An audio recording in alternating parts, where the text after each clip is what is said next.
let's talk about the ear first, because I really want to go into that slap thing. You know, when we were young, our parents, they can give us that. You know, they want to correct your ear. You just reset the brain. Yes, to just say you think your brain is not setting. Let me just say. Reset it. But you realize that, you know, don't even as a then. Well, maybe we just assume nothing happened to us. But we'll go into that. But before we talk about the slap now, let's talk about the ear. They say it helps us to maintain balance, or maybe that's the reason our parents feel that if your brain is not balanced, we can give you one. We can give you one in the ear to let that your brain balance.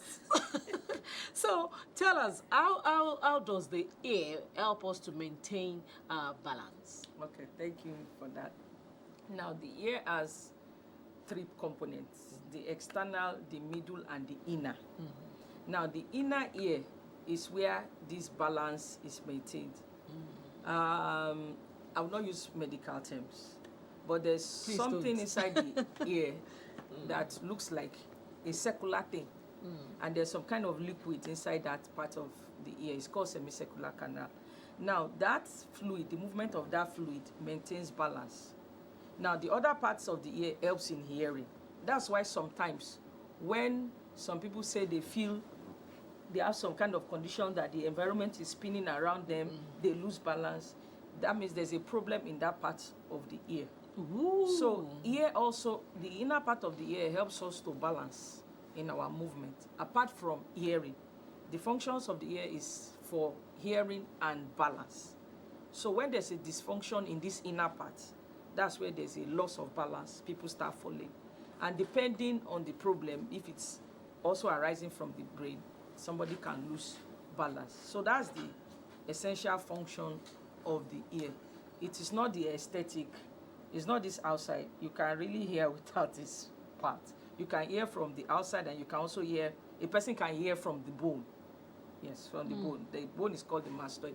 So a person can hear from that. So that's the functions of the ear. So when there's a problem in that inner ear, there can be a loss of balance. Okay, so most often than not, we hear people say, I was walking and I was losing my balance. Is it now, are you saying that most of the times it's from the ear? Now, balance is from the brain and from the ear. There's a part of the brain, they call it, let me say, the brain stem.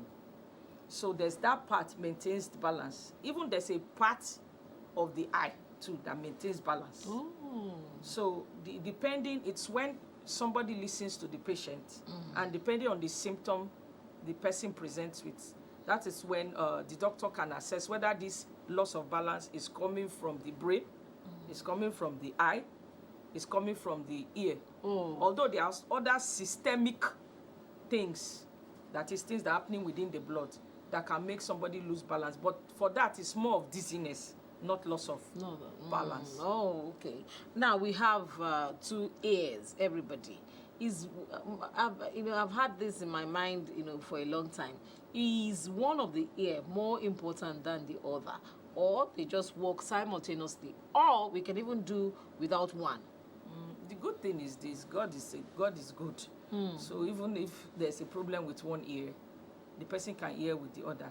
There are many people that have only one functioning ear, but you will not know. It depends on when the person is talking. They will just turn to that particular ear that is functioning, or they will turn. So sometimes if someone speaks to them with the other ear that's not hearing, they don't respond. But most of the time, these people don't want you to know that they have hearing problems. So most of the time, they will turn. When you are talking, they make sure they turn to that affected ear. So every person can live with one ear. So there are a lot of persons that have some degree of hearing loss, either in one ear. They can some ears can be completely deaf. Let me use that word, deaf, and the person hears with the other ear.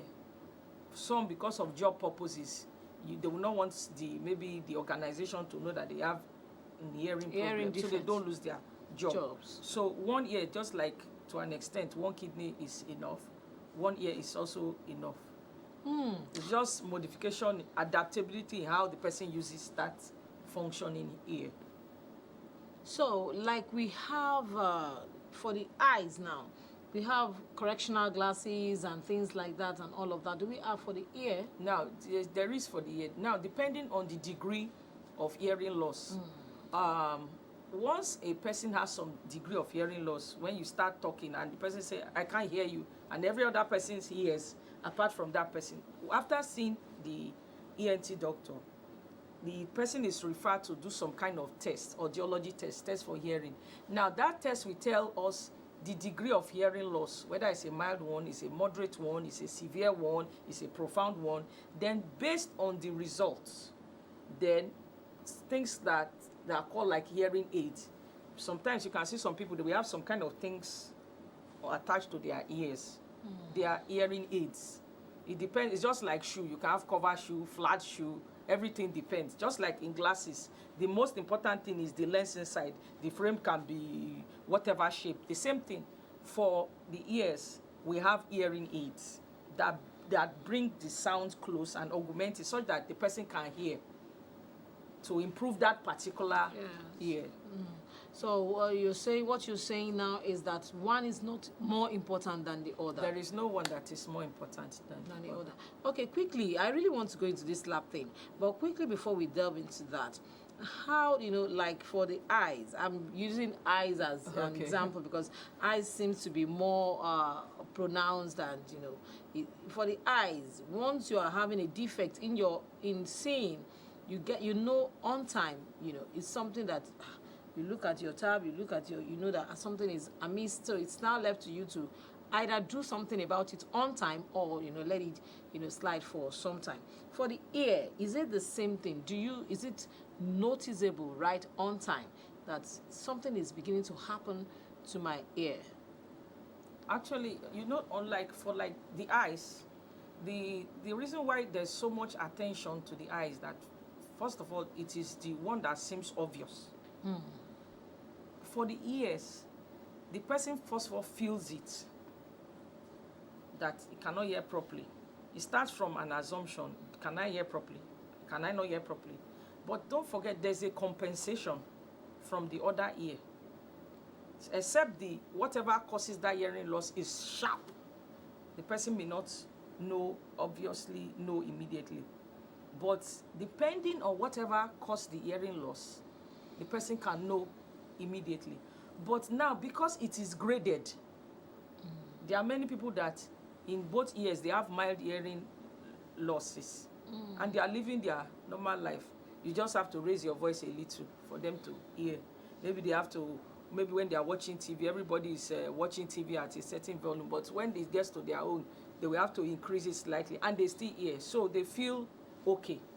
It's until it gets to a certain degree before people take it serious. So most people with mild hearing loss will not usually take it as a problem, except there's another underlying disease that will make them say, let us visit the doctor, not for the hearing loss, but for that other problem. So it is in the process of seeing the doctor and the doctor assessing, that's when it is discovered that this person has probably mild hearing loss. So that is the peculiarity of that. There's a common thing amongst people, but because I differ when it comes to that, and my friends feel that I'm going to the extreme. This thing of sharing of earpods, earpiece, and personally I just don't like it. But people feel that going to the extreme. The way we say it's not healthy to share some of the things we wear and all of that, does it matter if I share my earpiece with you or with someone else? Yes, it matters. It matters a lot. It is when people come down with diseases, that's when they know the importance of sharing earpiece. Now, suppose a person has fungal infection inside that person's ears. Now, fungal infection is characterized with itching, some form of noise in the ear, depending on the severity. Now, and fungal infection can spread by contact from the ear. So I have this earpiece, I use it, and somebody says, please, can I use your earpiece? And that fungal infection is the fungal spore is on that earpiece. Now the person picks it, he doesn't clean it with spirit or swab to clean it, and puts it in his ear. And the thing is, once there's a small skin contact, the fungus enters the ear, then the fungus begins to grow. So even in the same person's ear, once a person has fungal infection in one ear, the person can transmit that fungal infection to the other ear in the same person. So it is advisable, if you are determined to use another person's earpiece, make sure you clean it with spirit. All right. Okay. If there is no other choice, and when the person gives it back to you, you also clean it. Even it's as small as dropping it on the table and just picking it. You don't know what has fallen on it. You can introduce fungus. And the worst form of infection is fungus. It can be difficult to treat. It can even take up to 2 years to treat it. But it's also simple if the person follows the rules. There will be persistent itching in the ear, noise in the ear, irritations in the ear. And you know, the ears are so sensitive. The ear has 5 nerves. So the pain, the itching, the uncomfortability in that person can be serious. And by that time, whoever has the earpiece has probably gone his way. Wow, these little things that we take for granted are so important. Now I learned that now. I can always use the spirit and all of that, so that you don't go about offending people when you say, sorry, I don't give my my earpiece. Let's come to slap now. Oh my God, this slap that we grew up with. Our mothers used to correct our ear sense, our brain. Tell us, how can a slap affect the ear now? Okay, first, I'm very appreciative of talking about this, because this is an epidemic. It's an epidemic. We take slap as ordinary. It's not that ordinary slap. There is nothing called ordinary slap. The problem is that because it is unlike maybe injuries on the face that is obvious, or on the skin is obvious, this injury is inside. Even the person that has the problem does not know. Now, first of all, it's an epidemic. You said something, our parents slapping children. It's common, parents slapping their children. Even you understand? In the school, because you did not bring your homework on time, slapping. Maybe area boys slapping each other. Police catches somebody. Do you know what I mean? What is that? Slapping the person. We remember the famous case that was just between Shehu Kuti and somebody. Slap again. Now people think that slap is just that thing. They don't know that slap is not that physical assault, the one they see on the face. Oh, you eat like this. Oh, my face, the eyes goes red. No, even though that is a form of assault, that is not the issue. The issue is that there is damage to the eardrum, which is not usually visible, depending on the impact. And when there's impact, the eardrum ruptures. And nobody sees a ruptured ear. The only person that can assess a ruptured ear is an ENT surgeon. And that means you have to come to the hospital to know the ear is ruptured. And there are so many times, after the person has been slapped, whoever slapped has gone home. Everybody thinks the slap is just ordinary. Oh, take paracetamol. Oh, sorry, we massage your face. And the person has gone home. Then about 3 months later, the person shows up in the hospital. Oh, doctor, I think something is wrong with my ear. I cannot hear properly anymore. And at that time, the damages are started going on. So all these times when you see people, maybe from when they were young, they start having ear discharge. Then as they grow older, they start having some form of hearing loss. In fact, the extreme case is that if it gets complicated to an extent, the person has what they call chronic infections in the ear. In extreme cases, if the infection gets to the base of the brain, because the brain is above the ear, the person can have meningitis. In some extreme case, it can lead to death. Ooh. Yes. And it's those kind of one. It doesn't happen maybe within 2 months. It can span over a period of years. Yes. And if the person doesn't discover, and the only way the person can discover is that, most of the times when people come to the hospital, let's say most of the time, okay, let me give an example. I see this a lot. when maybe somebody is slapped, maybe by maybe a paramilitary or whoever, when they give them this piece of material that they say, oh, go and see the doctor just bring a police report. They are coming to see the doctor not because of that they know there's a perforation in their ear. Maybe they are saying, oh, there's probably pain in their ear. So when they come, when we examine, we see this perforation. Now, what happens is that once the impact of the slap, the first thing, the person can feel dizziness, you see stars, the person hears noise in the ears. That time the person is hearing the noise, the eardrum is rupturing at that moment. Then the person can see small fluid or blood in the ear. So the person thinks maybe it's something like this. It is the eardrum rupturing at that point. That fluid is this tiny fluid in the canal coming out. That blood is from that rupture. Now, when the person comes, a good thing if the person can come within 7 days to the hospital. And most of the times, it's not even coming to remedy. It's coming because he's feeling pain. Not because he knows there is a perforation. There is no person that knows his ear is perforated except the person has seen an ENT doctor, and the ENT doctor has put an otoscope in his ears and has looked into the ears for him to see the perforation. So those that are lucky, maybe within 7 days they come, we now see, then we now start advising them on what to do.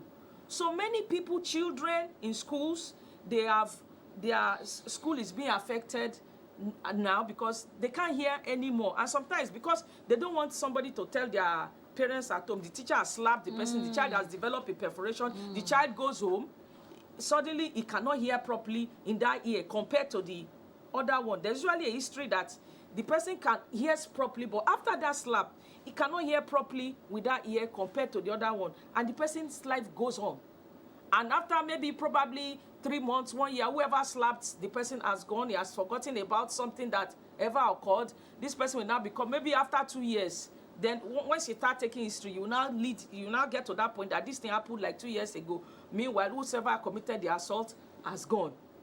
And the person is living with the consequences of it, and it will lead to some form of hearing loss. The minimal the person can have is a mild hearing loss, but there is always a form of hearing loss, and this epidemic is growing every day. People say, oh, it's not just slap. It's not just slap. And even let me say the government of the day, like there are no policies in Nigeria that to even guide against nobody should be slapped. If you are slapped, then whatever it is, every parent, every person that has ever been slapped, make sure you go and see the ENT. Let them even see that there is no damage. Because if it is left alone, it hinders for those that are in school, it disturbs their school, it gives them complications in the ear. They start treating ear problem. As the person grows older, the hearing starts getting bad. So, but if things like this can be nipped in the bud, we have a culture of don't slap. Find another method of punishing someone, not something that will cause a physical health damage to that person. There are other ways of dealing with it. I've seen studies. There are a lot of studies in Nigeria that shows damage, hearing loss to persons. And because we take it as ordinary, nobody looks into it that there should be laws to regulate it and stop it. In some other countries, when these things like this are done, they have assault that cause harm, bodily harm, physical harm, different kind of harm. So if it can be shown that there's some degree of harm, the person can be charged at different levels. So this slap is not ordinary. There is nothing called ordinary slap. There are consequences to that person's life. And because nobody sees it, nobody takes any cognizance, and that person bears his burden of his health morbidity by his or herself. Okay, yeah, you talked about, when you were talking, you talked about the ear being ruptured. Yes, the eardrum. The eardrum being ruptured. How do I know, what are the symptoms now for me to watch out for? Probably after a quarrel or something, a slap and all of that. You know, what are the symptoms? You know, because of the way we are wired in this part of the world, you've just had a misunderstanding, probably even between husbands and wives. You see a lot of husbands, you know, on the go, just gives the wife the slap and all of that, and she goes on. You know, what are the symptoms to watch out for, to know that probably something is wrong with my eardrum, or probably my eardrum could have been ruptured? Okay, first of all, I don't like talking things in abstract. I like giving examples so that people know these things are real. Yes. About 3 years ago, I had a patient came in to me. Herself and her husband had a problem, domestic problems. So the man slapped the wife and slapped the son. The son was now trying to defend the mother. He slapped the son. So two of them came. She brought her son. So when I examined the son, the boy already had a ruptured eardrum. I just said, okay, who else? Just trying to probe further. Who else? He said, our own is small, that I should be concerned about The son. the son. A typical So mother. I said, it's two of you. So now the thing is, once a person, every person has an idea of the degree of hearing, although it cannot be measured. Once a person is slapped, depending on the impact, one, the person first of all feel like the ear is blocked. On the go. On the go. Then the person hears noise, like air entering the ear, like moving out. Hears noise. Ooh, that's when people say, I don't want to say it in Yoruba. You It's hear me ho. that ho, that's that noise. My ear is humming. Yeah, There's you're humming. humming. Then some people say they will just have like a small fluid come out of the ear. Then some blood. Once these symptoms are there, the ear is ruptured. It's just the degree, whether it's mild, whether it's 25%, whether it's 50%. The person just needs a very small amount of rupture for the damage to happen. to occur. But the good thing is that if as soon as the person sees an ENT, it can be managed and it can close. But if the thing is left alone, the person just goes home, having a shower every day, water keeps passing through that small hole, the small opening starts enlarging, then the fluid there gets infected, it's close to the brain, the person starts having recurrent discharge. So if these are the common symptoms. So, but I advise, whether the person experiences all these symptoms I've mentioned Or not. or just one, because sometimes it's not, the thing is this, sometimes it's not all the eardrums that get ruptured, but there's what we call, there are some small bones in the middle ear, they can be dislodged. I met someone that was somebody that was inside that went to all these correctional centers, a juvenile, came out as an adult, but it was slapped by parents, slapped by every person. So, but I will always shout and shout and shout when I'm talking to this person. I said, go and see ENT. So I said, why must I shout? He said, it's not long that he has known that people have to shout. He doesn't know what's wrong with the hearing. So I asked, were you slapped? That one is a normal thing. I looked into the eardrum. The eardrums were intact, but the ossicles have been dislodged. Ossicles are tiny bones, so the pressure of the slap will dislocate them, so it can affect the hearing of that person. And these people are in the society. So these are the symptoms. I know we can go on and on and on and on, but before I let you go, you talked about government not being proactive about this issue of slap. Now, you as a surgeon, I'm sure you have a body and all of that. What are you? Because it is you professionals that knows the effect of these and importance of probably a policy or something to be put in place. What's your body or you're doing about these to enlighten the government? The government might not know everything about these, or are you trying to push this forward that slap must be minimized, if not totally eradicated in our society? First of all, there's awareness already. This is one awareness already. Now, there have been different researches, studies that have been brought out about slap. Now, I would say our body is doing some things about it. Probably we may have to get to the level of maybe writing to the legislative arm that we have enough evidence via research that slap should be out of it as a way of punishment because of the consequential damages that will occur. We also advocate that maybe from programs like this, educating our mothers, our fathers in schools to stop these forms of punishment, and ultimately, if I believe we can get to the legislative level arm of government and show them with evidence that it should be a law that slapping should, maybe there are consequences for it, which will be proven with evidence, maybe evidence of some hearing loss from by medical reports, evidence of a ear perforation, maybe with some degree of compensation or some degree of punishment for whosoever is found wanting, then that will be a good idea. Our body is always talking about this, but we pray that we will get to that point where it will get to the legislature, the legislative arm of government, and something can be done about that part of the health system, because it is an epidemic. It is an epidemic. Honestly, I want to ask you more and more questions, because I'm sure that a lot of people are getting education from this. I also have been educated. Thank you so very much. It's always a great pleasure to have you in the studio. Thank you very And much. I tell you, there's something cooking in my head now. Honestly, they say information is key.